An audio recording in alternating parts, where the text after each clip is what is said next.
হাতে বাড়ি দেন কামাইতেছে ঠান্ডা বেরো গেল এই আপু আস্তে আস্তে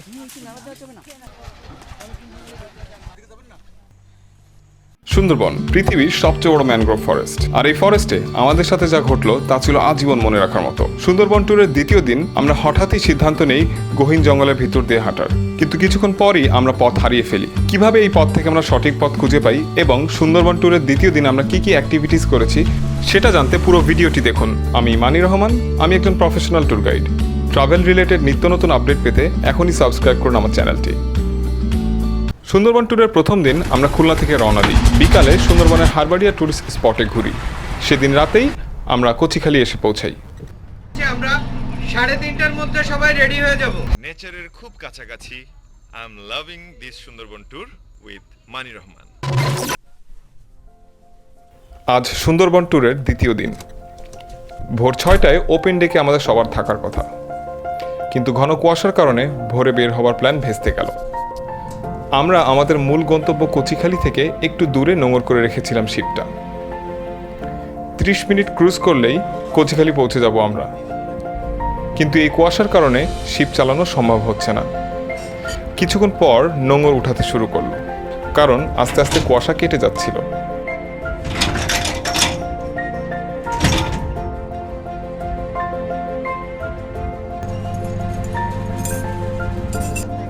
এখন চারপাশ মোটামুটি পরিষ্কার।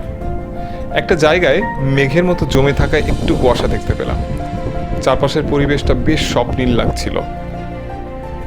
শিপের ক্যাপ্টেন খুব ধীর গতিতে চালাতে থাকলেন এবং সবাই বেশ খোশ মেজাজে ছিল।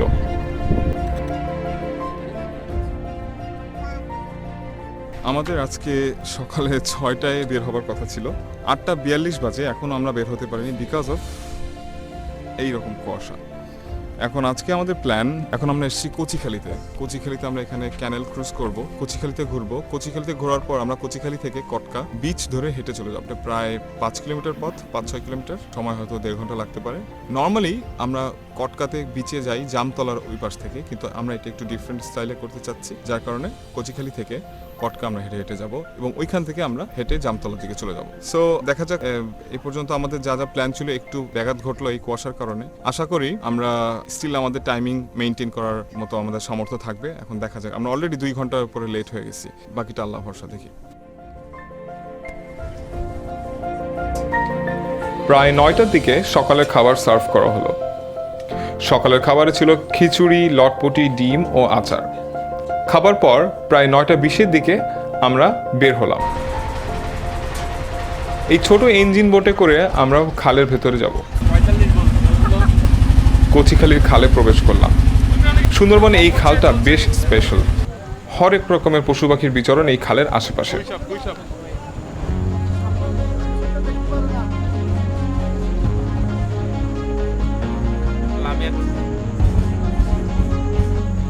খালের ভেতর কিছু দূর যাবার পর একটা ভগ্নপ্রায় সিঁড়ি দিয়ে আমাদেরকে স্পটে প্রবেশ করতে হবে। বয়স্ক বা বাচ্চাদের জন্য সিঁড়িটা বেশ ঝুঁকিপূর্ণ। আপনাদের সাথে বয়স্ক বা বাচ্চা কেউ থাকলে গাইডের সাথে আগে থেকে আলাপ করে নেবেন।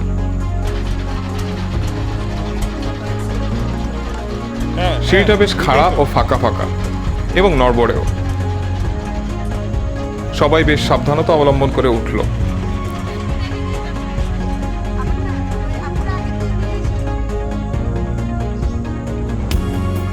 একটু সামনে এগিয়ে যেতেই ঝিঝি পোকার ডাক শুনতে পেলাম। এই ঝিঝি পোকার ডাক ও এইরকম একটা পরিবেশ দেখার পর মনে হচ্ছিল যে এবার আমি বনে এসেছি। প্রায় 10 মিনিট এরকম ইট বেছানো রাস্তায় হাঁটার পর কচিখালির এই রেস্ট হাউসটা দেখতে পাই। এই সাইডটায় আমরা একটু পরে আসব, কচিখালির পুকুরের সাইডটা আগে দেখে আসবো।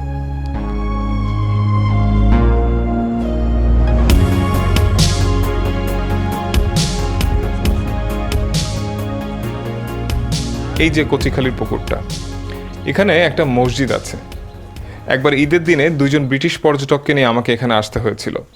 সেদিন ফরেস্ট অফিসের লোকদের সাথে এখানে ঈদের নামাজ পড়েছিলাম। একেবারে অন্যরকম একটা অভিজ্ঞতা ছিল। এখানে ধ্বংস প্রায় কয়েকটা বিল্ডিং আছে। এই বিল্ডিংগুলোতে ফরেস্ট অফিসাররা থাকতেন। ঘূর্ণিঝড় আয়লায় বিল্ডিংগুলো ব্যাপকভাবে ক্ষতিগ্রস্ত হয়। কচিখালির পুকুরটা পেরিয়ে একটু সামনেই একটা জায়গা আছে যেখানে অনেক হরিণ দেখা যায়, জায়গাটায় অনেক সাপও আছে। আমরা এখন ওই দিকেই যাচ্ছি।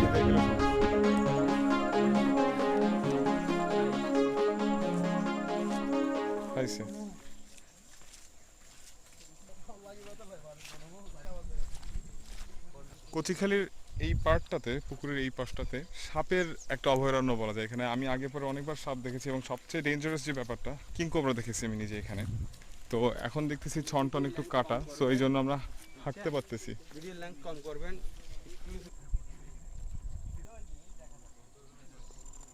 হরিণ দেখতে না পেয়ে আমরা হতাশ হয়ে ব্যাক করছিলাম। এদিকে বিচেও একটু যেতে হবে।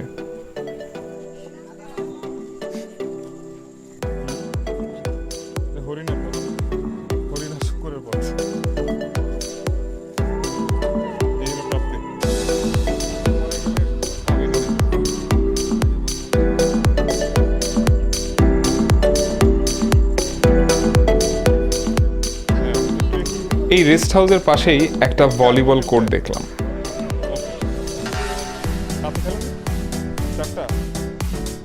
ফরেস্ট অফিসের লোকরা আমাকে ভলিবল খেলার অফার দিল। আমি গত 9 বছরে সুন্দরবনে অসংখ্যবার এসেছি, কিন্তু একজন পর্যটক হিসেবে আসা হয়নি। প্রত্যেকবারই এসেছি একজন ট্যুর গাইড হিসেবে।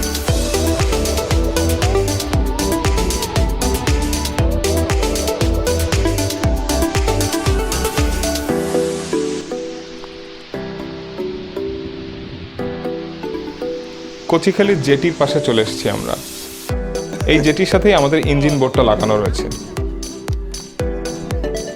আপনারা অনেকেই হয়তো ভাবতে পারেন আমরা এই পাশে জেটি থেকে না উঠে ও পাশ থেকে কেন উঠলাম, যে পাশের সিঁড়িটা ভাঙা। আসলে দুই পাশের সিঁড়িতে একই অবস্থা, যার কারণে খুব একটা তফাৎ হয় না। তাই আমরা এক পাশ থেকে উঠি এবং অন্য পাশ থেকে নামি, জাস্ট একটা অন্যরকম এক্সপিরিয়েন্স দেওয়ার জন্য। তো কচিখালি আমাদের এখন মোটামুটি ঘোরা শেষ। সব মিলিয়ে আমাদের সময় লাগলো প্রায় 30 মিনিটস।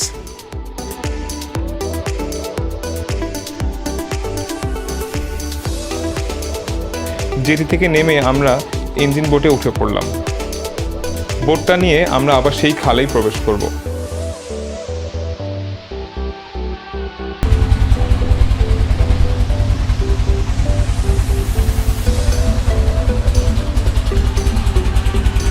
খালে ঢোকার পর আমাদের বোটের সাথে জেলেদের জাল আটকে যায়। পরে একজন জেলে পানিতে নেমে জালটি ছাড়িয়ে নেয়।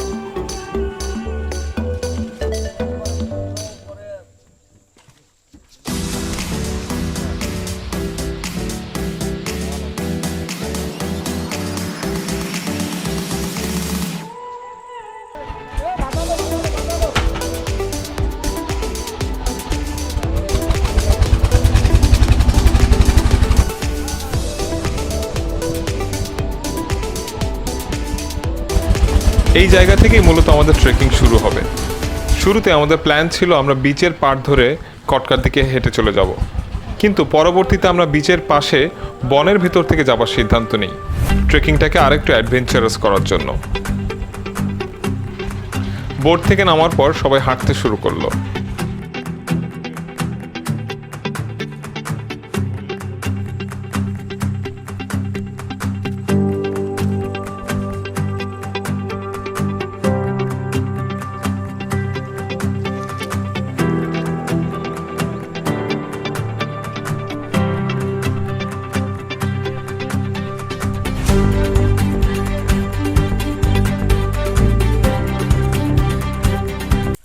সামনে যেটুকু গ্যাপ আছে এই গ্যাপ যেন আর না ইয়া হয়, গ্যাপটা বেশি যেন না হয়।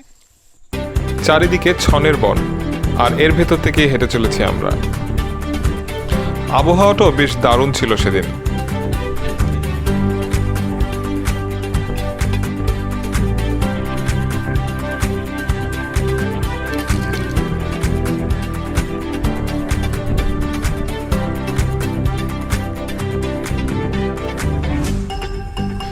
আস্তে আস্তে যত সামনে এগোচ্ছিলাম রাস্তা তত সরু হয়ে আসছিল। কিছু দূর যাবার পর চলতি পথে ডালপালাগুলো বাঁধা হয়ে আসছিল। একটা পর্যায়ে এসে ঝোপঝাড়ের কারণে আমরা আর সামনে এগোতে পারছিলাম না। সেজন্য কিছুক্ষণ পর পর আমাদেরকে এভাবে থামতে হচ্ছিল এবং সামনে আমাদের যারা নেতৃত্ব দিচ্ছিল তারা সেই ডালপালাগুলো সরিয়ে রাস্তা পরিষ্কার করছিল, তারপর আমরা সামনে এগোতে পারছিলাম।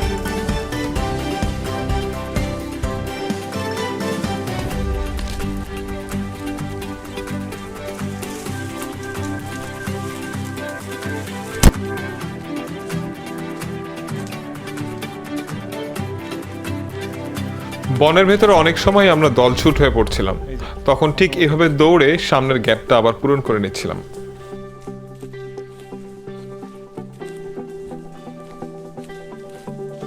সামনের গ্যাপ ফিল আপ করবো।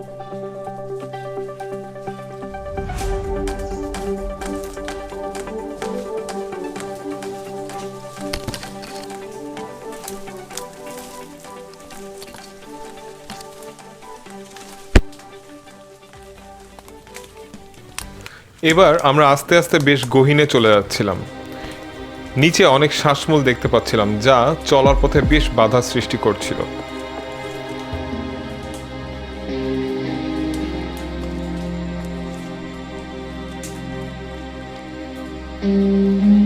আবার একটা বাধা এলো সামনে, এগোবার পথ পাচ্ছিলাম না। এখান থেকেই মূলত আমাদের ভুল দিকে প্রবেশের শুরু।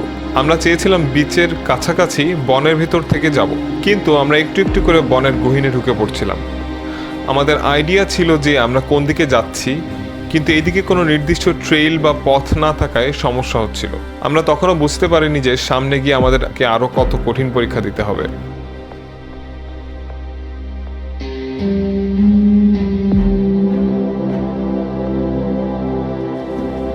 এই জায়গাটায় এসে আমরা একেবারেই আটকা পড়ে যাই। পেছনের দিকে ছাড়া আর যাওয়ার কোনো রাস্তা নেই। এখন যতটা পথ হেঁটে এসেছি সেখান থেকে পেছনে যাবারও কোনো অবকাশ নেই, তাই ঝোপঝাড় কোনো রকম কেটে আবার সামনের দিকে এগিয়ে চললাম।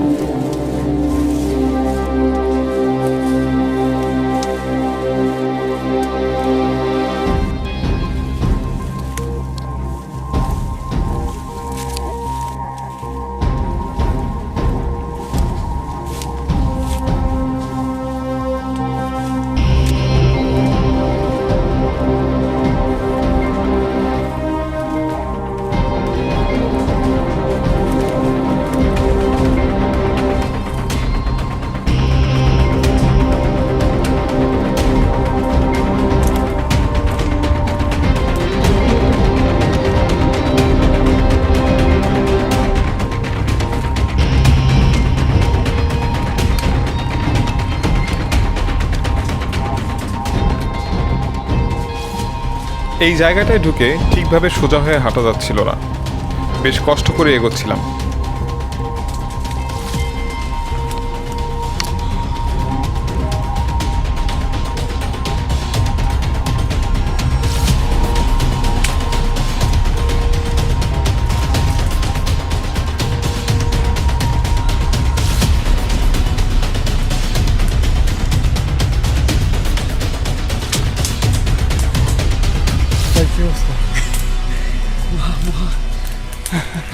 জীবনযাপন অবস্থা খুবই করুন।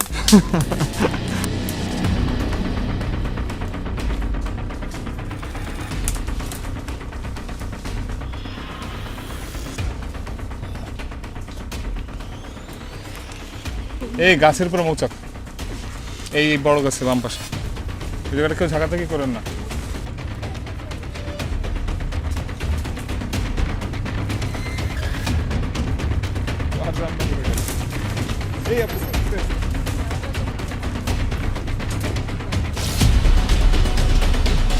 বড় গাছটা চাপ না লাগে।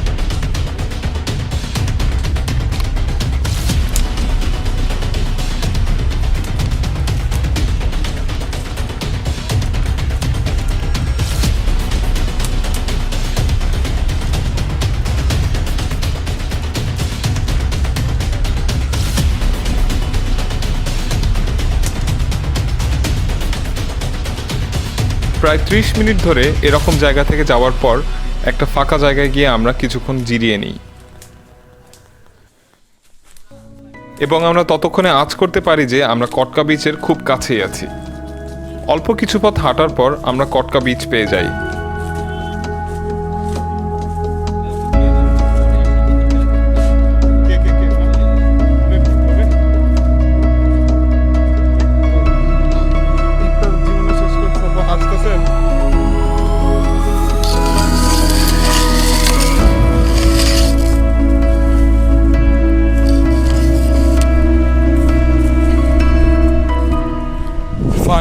কটকা বিচে চলে আসছি।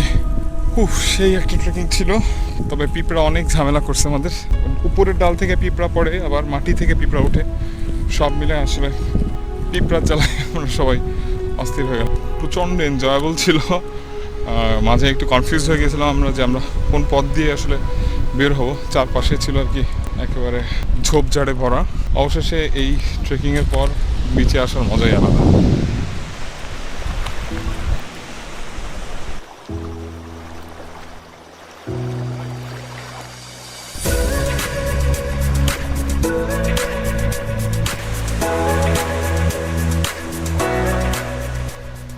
ইচ্ছে ছিল কটকা বিচে এসে সমুদ্রে নামবো, কিন্তু অন্যদের কাছ থেকে তেমন সাড়া না পেয়ে ব্যাপারটা আমি স্কিপ করে যাই এবং আস্তে আস্তে আমরা কটকা ওয়াচ টাওয়ারের দিকে চলতে শুরু করি।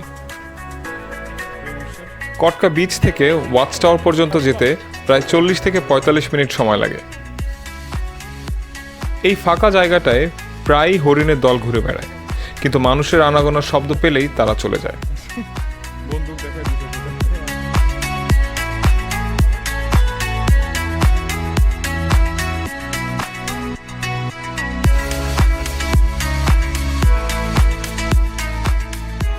এইটা একটা মিঠা পানির পুকুর। পুকুরটিতে বিভিন্ন প্রাণী পানি পান করতে আসে। আজকে সহজ সরল বলে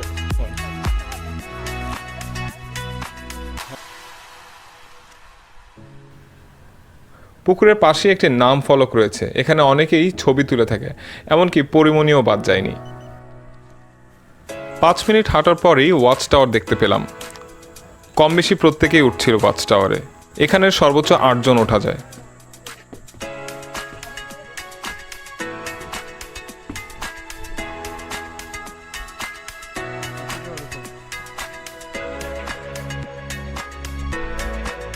ওয়াচ টাওয়ার থেকে নেমে 5 মিনিট হাঁটার পর এই পন্টুনটি পেলাম।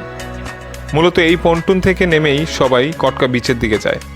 শিপে ফিরে লাঞ্চের পর প্রায় 4:30টার দিকে আমরা কটকার পশ্চিম পাশে নামি।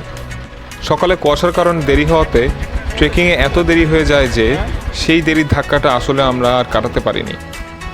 কটকার পশ্চিম পাশে মূলত আরও আগে আসতে হয়। এখানে কিছু টিলা আছে যেগুলো টাইগার টিলা নামে বিখ্যাত, এবং এখানে বাঘের চলাফেরার অনেক প্রমাণ পাওয়া যায়।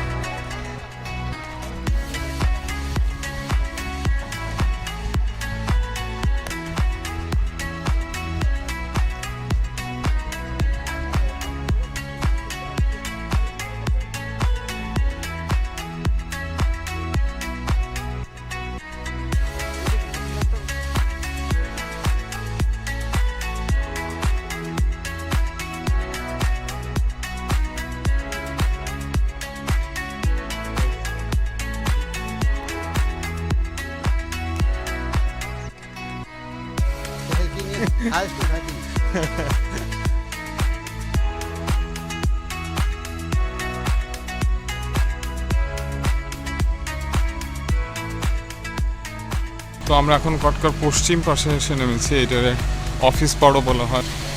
এখানে মূলত বাঘের কিছু টিলা আছে যেখানে বাঘ বসে আসলে বিশ্রাম নেয়, কিন্তু ওই জায়গাটা এখন অনেক দেরি হয়ে যায়, তো আমরা ওই ভেতরটাতে এখন আসলে ঢুকতে পারবো না। সো আমরা এখন আপাতত উডেন ব্রিজ যেটা আছে এটার উপর থেকেই চলে যাবো, এবং আমি দেখিয়ে দিব, ইন্ডিকেট করে দেবো যে আসলে কোন সাইডটাতে ওই বাঘের টিলা।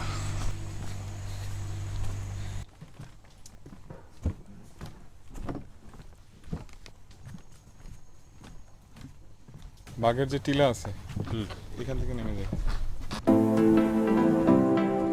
এই পাশটাতে আমরা যখন আসি তখন কেওড়া গাছের ডাল অনেক সময় দু একটা ভাঙি, ওই শব্দ শুনেই হরিণরা ছুটে আসে, কারণ তারা জানে যে কোনো একটা ডাল পড়তেছে বা এরকম কিছু, আর ডাল পড়লে তার সাথে পাতা থাকবে। সো ওই পাতার সন্ধানে ওরা চলে আসে, এবং টুরিস্টরা অনেক কাছে থেকে আর কি হরিণের পাল দেখতে পায়।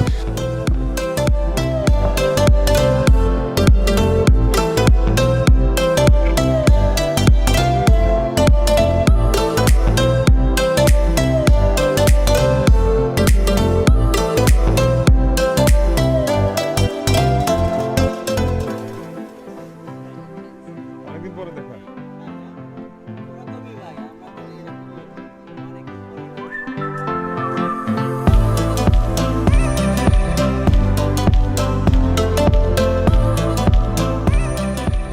আজকে আমাদের দ্বিতীয় দিনের ঘোরাঘুরি এখানেই শেষ হচ্ছে। সূর্য ডুবে গেছে। আমরা এখান থেকে এখন বোটে করে আমাদের শিপে চলে যাব। এখন সবাই বেশ ক্লান্ত, কারণ আজকে সকালে অনেক বেশি ট্রেকিং হয়ে গেছে অনেকের জন্য, সবার জন্য না হয়তো, অনেকের জন্য অনেক বেশি হয়ে গেছে সেটা। সো তারাও বেশ ক্লান্ত। এবার আস্তে আস্তে আমরা ফিরে যাচ্ছি। ঘূর্ণিঝড় আয়লায় এই এলাকাটা বেশ ক্ষতিগ্রস্ত হয়েছিল। এই গাছটা ঝড়ে মাটিতে পড়ে যাওয়ার পরও অনেক দিন বেঁচে ছিল।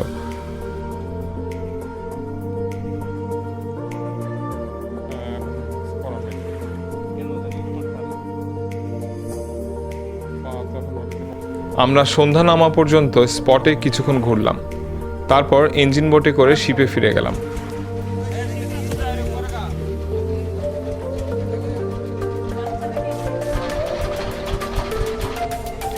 শিপে ফেরার পরপরই আমি ঘুমিয়ে পড়ি, তাই আর কিছু শ্যুট করতে পারিনি। যাই হোক, এই ছিল আমাদের সুন্দরবন ট্যুরের দ্বিতীয় দিনের আদ্যপান্ত। আমার পরবর্তী ভিডিওতে আপনারা দেখতে পাবেন সুন্দরবন ট্যুরের তৃতীয় দিন আমরা কি কি করেছি এবং কোথায় কোথায় ঘুরেছি। সাথেই থাকুন।